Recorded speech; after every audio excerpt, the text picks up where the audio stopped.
کتاب والوں کو اپنا چنا ہوں، اپنا منتخب شدہ، اپنا لاڈلا قرار دے چکا ہے۔ اب ایک سوال ہے کہ اتنا مبارک علم ہے تو یہ فقیروں کے ذریعے سے کیوں آیا ہے؟ آپ تو جامعہ اشرفیہ تو اب آج کل یونیورسٹیوں سے بہتر آبادی میں ہے، لیکن ہم نے جب پڑھا تھا تو ایک تنگ بلڈنگ میں پڑھا ہے۔ اس وقت نہیں ایئر کنڈیشن تھی، نہیں یہ فریج وغیرہ تھی، یہ سہولیات نہیں تھی۔ ہم خود کھانا پکاتے تھے اور آٹا خود گوندتے تھے اور تنور کے سامنے قطار میں کھڑے ہو کر اسے تنور والوں سے آٹا یہ روٹی پکواتے اور پھر خود کھاتے۔ تو فقیروں کی زمانہ میں ہم نے پڑھا ہے۔ مدینہ منورہ میں نے جب پڑھا ہے اس میں فقیروں کا زمانہ تھا، یہ سہولیات نہیں تھی جو آج کل ہیں۔ تو سوال یہ ہے کہ اتنا مبارک علم ہے جو اس علم پڑھنے والوں کو اللہ تعالیٰ نے اپنے پیارا کہا ہے، تو یہ فقیروں کی شکل میں کیوں آیا ہے؟ تو میں نے پہلے عرض کیا تھا کہ یہ انبیاء کرام کی وراثت ہے، اور انبیاء کرام سب فقیروں کی شکل میں آئے ہیں، ایک دو کے علاوہ۔ اگر مالدار ہوتے، بادشاہ ہوتے، لوگوں کو دنیا کی لالچ دیا کرتے تو پھر ایمان کا مسئلہ نہ رہتا۔ ایمان کے لیے ضروری ہے کہ ایمان بالغیب ہو۔ اگر آپ کسی سے کہیں کہ آپ آ جائیے، میں نے آپ کے لیے گوشت تیار کیا ہوا ہے، اس کے بعد حلوہ ہوگا، اس کے بعد مٹھائی ہوگی مثلا، اس کے بعد نسوار بھی ہوگا، تو سب لوگ اس کے پیچھے جائیں گے۔ یہ لیڈر کیوں کہتے ہیں؟ گوشت کے پیچھے تو کتا بھی جاتا ہے۔ تو اگر پیغمبر بادشاہ ہوتا تو پھر سب لوگ ان کے پیچھے چلے جاتے، تو پھر ایمان بالغیب نہ رہتا۔ فرعون کا قصہ آپ نے سنا ہوگا، سورۃ زخرف میں آیا ہے، وَنَادَى فِرْعَوْنُ فِي قَوْمِهِ قَالَ يَا قَوْمِ أَلَيْسَ لِي مُلْكُ مِصْرَ وَهَٰذِهِ الْأَنْهَارُ تَجْرِي مِن تَحْتِي أَفَلَا تُبْصِرُونَ أَمْ أَنَا خَيْرٌ مِّنْ هَٰذَا الَّذِي هُوَ مَهِينٌ وَلَا يَكَادُ يُبِينُ فَلَوْلَا أُلْقِيَ عَلَيْهِ أَسْوِرَةٌ مِّن ذَهَبٍ أَوْ جَاءَ مَعَهُ الْمَلَائِكَةُ مُقْتَرِنِينَ۔ فرعون کانفرنس کراتا، لوگوں کو جمع کراتا، پھر لوگوں سے کہتا کہ میں بہتر ہوں یا یہ خوار ملا، جس کو سیاست نہیں آتی، جس کو باتیں کرنے کا طریقہ و سلیقہ معلوم نہیں، خوار ملا کس کو کہتے؟ حضرت موسیٰ علیہ السلام۔ انبیاء کرام آپ کی اصطلاح میں سب طالبان تھے، الحمدللہ۔ تو فرعون کہتا ہے کہ اس طالب علم خوار مولوی کے پاس کیا ہے، میں بہتر ہوں یا یہ خوار ملا؟ کیا مصر کی حکومت میری نہیں، اور کیا یہ نہر میری حکومت میں نہیں بہ رہی ہے؟ پھر ہاتھ اٹھا کر لوگوں سے کہتا کہ فَلَوْلَا أُلْقِيَ عَلَيْهِ أَسْوِرَةٌ مِّن ذَهَبٍ، اس بیچارے مولوی کے ہاتھ میں تو کنگن بھی نہیں، سونے کے کنگن۔ تو انبیاء کرام سب فقیر ہوتے۔ 40 سال دعوت دینے کے بعد جب حضرت موسیٰ علیہ السلام کو غصہ آیا تو آپ نے کہا، سورۃ یونس میں اس کا ذکر ہے، وَقَالَ مُوسَىٰ رَبَّنَا إِنَّكَ آتَيْتَ فِرْعَوْنَ وَمَلَأَهُ زِينَةً وَأَمْوَالًا فِي الْحَيَاةِ الدُّنْيَا رَبَّنَا لِيُضِلُّوا عَنْ سَبِيلِكَ رَبَّنَا اطْمِسْ عَلَىٰ أَمْوَالِهِمْ وَاشْدُدْ عَلَىٰ قُلُوبِهِمْ فَلَا يُؤْمِنُوا حَتَّىٰ يَرَوْا الْعَذَابَ الْأَلِيمَ قَالَ قَدْ أُجِيبَتْ دَعْوَتُكُمَا فَاسْتَقِيمَا وَلَا تَتَّبِعَنِّ سَبِيلَ الَّذِينَ لَا يَعْلَمُونَ۔ موسیٰ علیہ السلام نے دعا کی کہ اللہ آپ نے فرعون کو اتنی بڑی بادشاہی دی، اتنے نعمتوں سے نوازا، لیکن یہ ناشکر رہا، یہ خدائی کا دعویٰ کرنے لگا، اس کا ستیہ ناش کرا دے۔ اللہ تعالیٰ نے کہا کہ اب دیکھیے، خدا کی قسم، اس دریا میں اب ٹنل ہے، میں وہاں گزر چکا ہوں، اس ٹنل سے سارا سینا جاتے ہوئے، تو اس میں اس کی تمام فوج جو مفسرین کی تعداد کے مطابق 6 لاکھ فوج تھی، سب ختم ہو گئی۔ کسی فوج کی لاش برآمد نہیں ہوئی، کسی فوجی کا گھوڑا باہر نہیں آیا، کسی فوجی کا تیر اور کمان باہر نہیں آئے۔ فرعون کا جثہ، لاش، جسم باہر پھینکا گیا۔ فَالْيَوْمَ نُنَجِّيكَ بِبَدَنِكَ لِتَكُونَ لِمَنْ خَلْفَكَ آيَةً وَإِنَّ كَثِيرًا مِّنَ النَّاسِ عَنْ آيَاتِنَا لَغَافِلُونَ۔ تو بخاری کتاب تفسیر میں آتا ہے، نُلْقِيكَ عَلَىٰ نَجْوَةٍ مِّنَ الْأَرْضِ، آپ کو ایک ٹیلی پر پھینکنا چاہتے ہیں تاکہ لوگ آپ کو دیکھیں کہ یہ وہ بادشاہ ہے جو اپنے آپ کو خدا کہا کرتے تھے، تو ختم ہو گئے۔ تو موسیٰ علیہ السلام کو خوار مولا اس لیے کہتے تھے کہ اس بیچارے کے پاس تو کوئی چیز نہیں تھی۔ تو انبیاء کرام کی وراثت ہے، انبیاء کرام فقیروں کی شکل میں آئے ہیں، اس لیے آپ فقیروں کی شکل پر فخر کیا کریں، کسی کی بنگلے، کسی کی موٹر، کسی کی دولت پر حسد نہ کرے۔ قطعاً ٹھیک ہے، کسی کی تحقیر نہیں کرنی چاہیے، لیکن آپ کو اللہ تعالیٰ نے جس نعمت سے نوازا ہے اس نعمت کی قدر کیا کریں۔ اب دو پیغمبر بادشاہ آئے ہیں، لیکن وہ بھی فقیر گزرے ہیں۔ میں دونوں کی زیارت کر چکا ہوں، بیت المقدس میں دفن ہے۔ سلیمان علیہ السلام مسجد کے احاطے میں ہے اور حضرت داؤد علیہ السلام باہر ہے، اور دونوں کا دارالخلافہ بیت المقدس رہا۔ تو داؤد علیہ السلام بادشاہ تھے، ایک دن روزہ ہوتا تھا اور ایک دن افطار کیا کرتے تھے، یہ بخاری شریف میں آتا ہے۔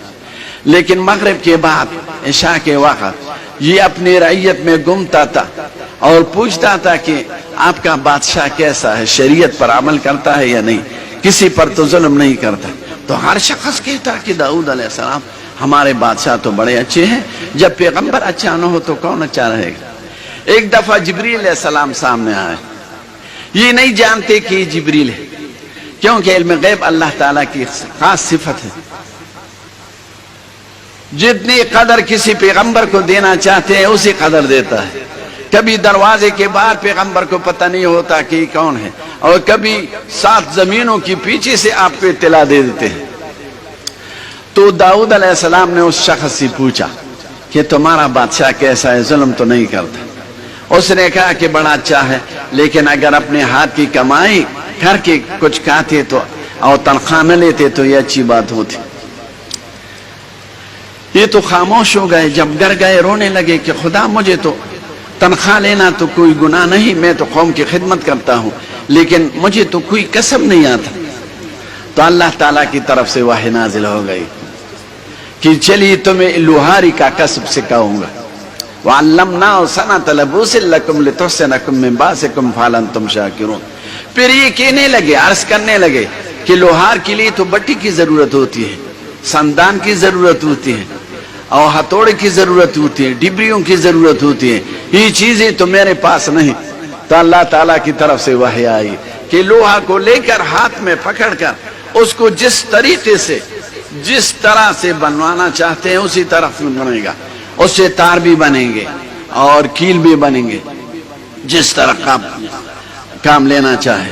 وَعَلَنَّا لَهُ الْحَدِيدَ أَنْ اعْمَلْ سَابِغَاتٍ وَقَدِّرْ فِي السَّرْدِ وَاعْمَلُوا عَلَى دَاوُودَ شُكْرًا وَقَلِيلٌ مِّنْ عِبَادِيَ الشَّكُورُ۔ پھر ذرے بناتے رہے، اور ذرہ جب بنتا تو پھر کسی کو دے دیتا کہ اس کو بیچ دو، اور آدھی رقم تمہاری ہو گئی اور آدھی رقم مجھے دیا کرے۔ تو اس سے گزارا کیا کرتے تھے۔ بادشاہ تھے لیکن فقیر رہے۔ سلیمان علیہ السلام کی بادشاہی تو آپ سب کو معلوم ہے، رب هب لي ملكا لا ينبغي لأحد من بعدي إنك أنت الوهاب فسخرنا له الريح تجري بأمره رخاء حيث أصاب والشياطين كل بناء وغواص وآخرين مقرنين في الأصفاد۔ ایسی بادشاہی مل گئی کہ نہ پہلی کسی کو ملی ہے، نہ قیامت تک کسی کو ملنے والی نہیں ہے، کسی کو نہیں ملے گی۔ جس کا تھا ہوا میں اڑتا، بغیر پیٹرول کے، بغیر ریڈار کے، بغیر ایئرپورٹ کے، اس میں پائی بھی نہیں ہوتے تھے۔ اتنا بڑا بادشاہ، خدا کی قسم اگر آپ بیت المقدس گئے اور آپ وہاں کے پتھر دیکھیں، 12 گز لمبا پتھر اور 2 گز 1.5 گز چوڑا، تو آپ یقین کر لیں گے کہ یہ تو اس زمانے کے پتھر ہیں جس زمانے میں نہ یہ کرین تھے نہ یہ نئی آلات تھے، یہ کس نے بنائے ہیں اور کون لے آئے ہیں؟ تو آپ یقین کریں گے کہ جنات اور دیووں کے علاوہ کوئی نہیں کر سکتا۔ اتنی بادشاہی کے باوجود تفسیروں میں آتا ہے کہ وہ ٹوکری بنایا کرتے تھے، پچیاں ٹوکری، جس میں لوگ پھل اور پھول لے جاتے ہیں۔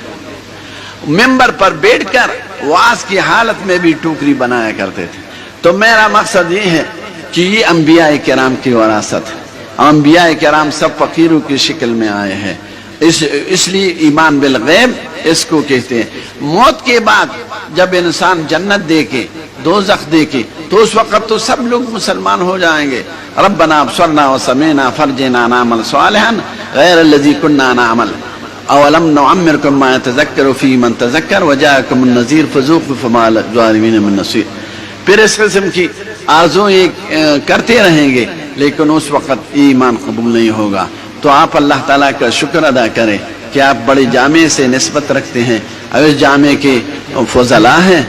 اور پس خدا کی قسم میں نے بہت سے علماء سے پڑھا ہے، مالکیوں سے، شوافع سے، حنبلیوں سے، غیر مقلدین سے اور احناف سے، لیکن میں نے حضرت مولانا محمد ادریس کاندہلوی رحمۃ اللہ علیہ اور حضرت مولانا رسول خان رحمۃ اللہ علیہ جیسے علماء نہیں دیکھے، نہ تقویٰ میں نہ للہیت میں۔ میں وہاں تھا، حضرت مولانا صاحب کاندہلوی رحمۃ اللہ علیہ حج کے لیے آئے تھے، تو میں نے ان کو بلایا اپنے کمرے میں۔ تو پھر میں یونیورسٹی کے امین عام جو جنرل سیکرٹری سے تھے، میں ان سے ملا کہ ہمارے پاکستان کے بہت بڑے عالم ہیں، میری خواہش ہے کہ ان کو یہاں آپ کے دفاتر دکھاؤں۔ تو وہ بڑے عزت مند آدمی تھے، اس نے کہا کہ میں خود آ کر ان کو لے آؤں گا۔ تو وہ آ گئے میرے ساتھ، تو حضرت الاستاد درمیان میں تھے، میں ایک طرف تھا، دوسری طرف سیکرٹری صاحب تھے الامین العام۔ تو پھر ان کے دفتر میں بیٹھ گئے، شاہانہ دفتر تھا۔ تو امین عام نے حضرت الاستاد سے پوچھا کہ حضرت مدینہ کی ہوا کیسی ہے، کیف جو المدینہ، مطلب یہ تھا کہ تمہاری صحت کیسی۔ تو حضرت الاستاد نے فرمایا کہ مجھ سے مدینہ منورہ کی ہوا کے بارے میں نہ پوچھو، مدینہ منورہ کی ہوا اور فضا تو اس وقت سے مبارک ہو گئی ہے جس وقت سے حضور پاک یہاں تشریف لا چکے ہیں۔ آپ مجھ سے یہ پوچھیں کہ تمہاری صحت کیسی ہے، تمہارا بدن کیسا ہے۔ اگر میری صحت یہاں ٹھیک رہی تو یہ میری صحت کی علامت ہوگی، اگر میں بیمار ہوا تو نقصان میرا ہوگا، میرے بدن میں کچھ نقصان ہوگا۔ مدینہ منورہ کی فضا و ہوا تو مبارک ہے۔ وہ بڑے خوش ہو گئے کہ حضرت میرا مقصد یہ تھا۔ اور میں اس وقت سے سوچنے لگا کہ حضرت میں کتنی باریکی کی طرف ان کی نظر گئی۔ مدینہ منورہ کے ہوا کے بارے میں بھی یہ نہیں کہا کہ نہیں مدینہ منورہ کی ہوا گرم ہے، یہ نہیں کہا۔ ایک دفعہ ناڑا بند تو جانتے ہوں گے جس سے ناڑا باندھا جاتا ہے، حضرت الاستاذ کے لیے لایا۔ تو میں نے ان سے عرض کیا، میں نے 2 خریدے تھے، ایک اپنے لیے اب تک میرے پاس ہے اور ایک حضرت الاستاذ کے لیے۔ میرا یقین تھا کہ تو بڑی ہستی ہے۔